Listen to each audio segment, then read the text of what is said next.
This holiday season, please consider supporting the Cato Institute and specifically the Cato Daily Podcast. Visit cato.org/podcast sponsor to get started. If you support Cato with a donation of $1,000 or more, I'll gladly give you a shout out on the podcast, or you can designate another individual to receive that benefit and all the other benefits of being a Cato sponsor. That website again is cato.org/podcast sponsor. And thank you for your generosity. This is the Cato Daily Podcast for Thursday, December 19th, 2019. I'm Caleb Brown. The House of Representatives has impeached the president for the third time in U.S. history. What should we expect for a Senate trial controlled by the president's party? Is a failure to convict a foregone conclusion? Cato's Gene Healy comments. Donald Trump became the third president in 230 years of U.S. constitutional history to be impeached by the House. And regardless of what happens in the Senate, he's almost certainly not going to be removed. Just that impeachment vote is probably going to leave a mark. It's, the central black mark on Andrew Johnson and Bill Clinton's legacies. It's, right up front in their Wikipedia entries. And, there's always this talk when you have an impeachment debate going on, can't we just do censure instead? The sense of the House resolution that says the president did bad things. Well, that's pretty irrelevant. It's essentially, you could do that. It's more or less like declaring it National Boy Scout Week. Nobody remembers, unless they can name Andrew Jackson, who was censured by the Senate. I mean, basically, nobody remembers these motions, but people do remember impeachment. Impeachment by the House, even without a Senate conviction, is really the Constitution's censure mechanism. And no president wants to be impeached. There was this theory going around that, Donald Trump was really wanted to be impeached. But if you look at the angry letter he sent to Nancy Pelosi the other day, or just his Twitter feed, it's pretty clear he didn't want to be impeached. He's mad about it.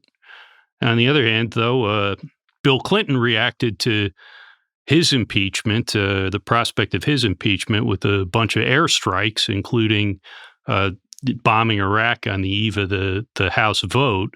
So it seems to me that angry letters and rage tweeting are an improvement. Generally preferable. So what happens next? The House is supposed to pick impeachment managers, Congress people who are essentially the prosecutors and will deliver the case. They're supposed to send the articles to the Senate. Nancy Pelosi said on Wednesday night, though, that they were holding up sending the articles over in order to bargain with the Senate on what kind of trial they were going to get, what kind of witnesses were going to be called. I got to say, I don't understand this move. It seems to me that the GOP is not crazy about holding a trial in the first place.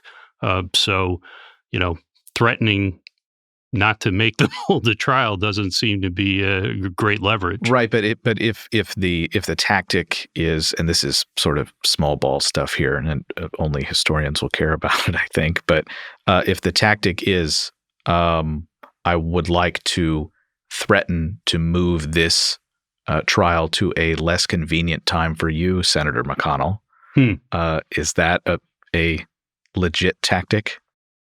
Well, I mean, it's a game theory, right? We're in game theory I haven't heard that. It's an interesting idea, and makes more sense than trying to extract concessions from the Senate by making them, do something they not have to do something they don't particularly want to do in the first place. And, maybe that's what it is. I mean, despite what President Trump says, it doesn't seem to me that Nancy Pelosi is dumb. So maybe there's something here that we're not seeing. So what does the Constitution require of a Senate trial for impeachment? Not much. It says that Article 1, Section 3, that the Senate has the sole power to try impeachments. And that's, been interpreted pretty broadly. It says that the senators have to be on oath or affirmation. The Chief Justice presides, and that it takes 2/3 of the senators present to convict, and the rest is kind of up to the Senate to fill in the blanks. Andrew Johnson was the first president to be put on trial for impeachment. To the extent that that was unprecedented, how did senators then think about their orders from the Constitution? Well, they were figuring it out as they went along, and for them, they were writing more on a blank slate than we are now. Um, that was really of the two Senate trials of a president, Johnson's in 1868 and Clinton's in 1999. Johnson's was really the only one with real drama. He missed conviction by one vote. They actually carried in there's an Iowa Republican senator who had sort of paralyzed from a stroke that they carried in bodily to vote to acquit. So the Clinton trial was much more of a foregone conclusion, and we learned from that trial in particular that while the Chief Justice presides, he doesn't rule. The rules are that the Chief Justice can make rulings on evidentiary questions and that sort of thing. The Senate can put it to a vote and overrule the Chief Justice's ruling with a majority vote. So a lot of this will be a game of trying to get to 51 to make it happen in the way that you want it to happen. Chief Justice Rehnquist, who mainly distinguished himself by he had his own special robe that he designed with stripes on the sleeves.